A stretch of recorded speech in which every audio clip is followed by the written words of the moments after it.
Now, in a perfect society, artists would be allowed to create, wouldn't they? The idea that you get to tell an artist that his song is problematic is something very fascistic.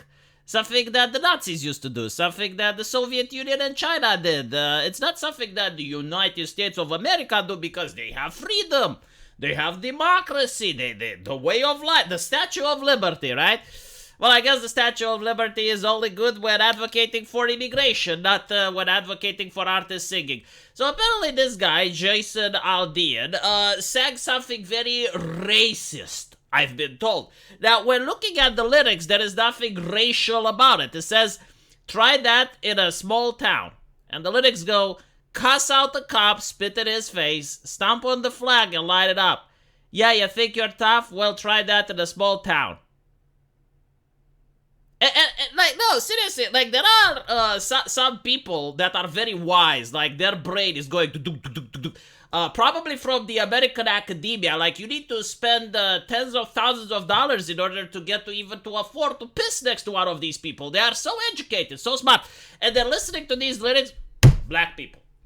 Now, honestly, most people that heard these lyrics would think leftists, you know, like, leftism transcends race, unfortunately, you know, the mind virus spreads very easily from the soy latte drinking enthusiasts to the winehound that is surrounded by 45 cats and is drenched into cat piss while she works at The Guardian, complaining that women aren't going into STEM when she herself could have been the solution. But my point is, there's nothing about race in it, right? Like, unless you're a left-leaning person and you're saying, well, cuss out the cop. I mean, a white person would never. So, with that said, it seems that his song was pulled away. Now, what's interesting and why it upsets people, right? Because if you want to protect the fabric of society by cracking down on artists, I mean, we can't have music that liberates. No. Like, the artists need to be very careful with their wording. Why is Tyler, the Creator, having lyrics about forcing himself on a pregnant woman so that he can tell his friends he had a threesome? That's actual lyric. Like, those lyrics actually exist. No one has a problem with them because that is the American way. That is like the left-leaning ideology pumping up those ESG scores in the United States of America. Do you know what else? Maybe it's cold outside. Very problematic. I mean, you can't imagine kids hearing that. Horrible. Meanwhile, Wet Ass Pussy was trending on YouTube. Right? That's fine. Do you know the lyrics of that song? Go read them. No, I can't even say them. Like, if I say the lyrics of that song, an AI would probably flag my video thinking that is problematic. In fact, it actually happened to Belle Delphine. Belle Delphine recreated scenes from that video, which again was trending on YouTube, and she recreated the scenes. Her channel got shut down. She had to go on Twitter and whine to people, had to get her posts retweeted, and eventually, she actually managed to get back in shape. But like, the very fact that it happened, this is ridiculous, right? Like, this double standard. It's like, it's not even about like, oh, we're protecting the fabric of society because a musician may sing his deadly music and it may make us all feel unsafe. It's like the bard from Dungeons and Dragons casting spells through his music.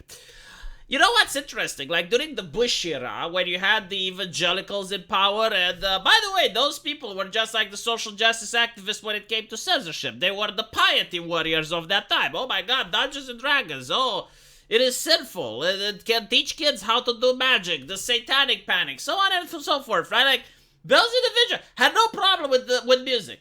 Like, they wouldn't try to censor artists. Like, sure, they would say that heavy metal is the music of the devil, and they wouldn't let their kids listen to it, and they would find it. But that music existed. Like, there were so many lyrics that were sung by leftists, and that was fine, you know. Again, like, there were actual bands that tried to portray themselves as satanic, and because it was edgy. Oh lordy, hard rock, hallelujah, and they have like the demon wings coming out from behind them. Like, even the Christians were more permissible with this level of shit than the neo-left Puritans which are like, oh my god, well, he's singing, even if he would sing racismus, right? Like, let's assume, are you saying that artists should be censored? Are you saying that the Soviet Union did nothing wrong? Are you saying that when the Nazis burned books, that was actually a good thing because they were protecting the moral fabric of their society? Are we literally at that fucking level now? Like, is there no more introspection to be done? Obviously, you know, this musician doesn't need my video because his music is now trending. I wouldn't even have heard about Try It in a Small Town if it wasn't for this argument. Right? And I would made around the world. I from Romania heard about it. It's the fucking principle that pisses me off.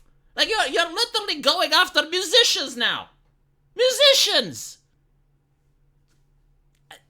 It baffles my brain. You know, so meanwhile, we're coming for your children. The famous song, you can look it up on YouTube. Beautiful song. No, it's very catchy. Unironically, it's very catchy. I like it. But that doesn't get censored, right? Like, that doesn't get canceled. Funny how that works. What? Like, literally, is this the only offensive song you could find? Because when you start going after an artist, I want to see consistency. Oh, you want to protect me, right? Because that's what it is. It's like, you want to protect my ears from the harmful music. I mean, you can listen to it, you the censor. You can listen to it just fine. Like, for some reason, you're not affected by it. Like, you have the power that other human beings lack. You know, and you can listen to this song without being affected. However, I cannot. So you need to defend me. You need to protect me by canceling. Why isn't this the only one that's being canceled? I find this to be fascinating. And again, like, the lack of outrage is even more interesting. But, again, Mr. Jason Aldean is now very popular. I mean, he was popular before in his circles, but now people outside his circles find it very interesting. And you know what's fascinating? Like you have an entire genre of music. Like, if you want to talk about racismus, like, let's talk about the bigotry of low expectations, right? So, like, Baby It's Cold Outside is problematic. Video games that have, like, a little bit of tushy being shown, they're problematic. But then you have, like, an entire genre of songs and music that just glorifies sex and violence, like hip-hop songs and rap songs, and those are fine. Like, in fact, I remember Gillette, you know, they made this whole commercial about how, like, men should be less sexist and teach men not to blah, blah, blah. They even had, like, a small segment, like, I think, like, out of that whole commercial, there was, like, a 5 seconds clip with a rapper, and dollars were flowing from the ceiling, and then there were, like, semi-naked ladies over there. They removed that. Like, out of all the commercials, that was the thing they had the problem with. The rest of the commercial, perfectly fine. So yeah, again, like, it's not about this guy. You know, like, this guy probably is very happy about this controversy because now he's going to sell more tickets. Now he's going to get more people interested in his stuff. However, the fact that they're going after musician now is absolutely disgusting. Gross, as they say it. It is gross. This is what the Nazis used to do when they were burning books. Literally. Let me know what you guys think, and I'll see you in the comment section. Take care.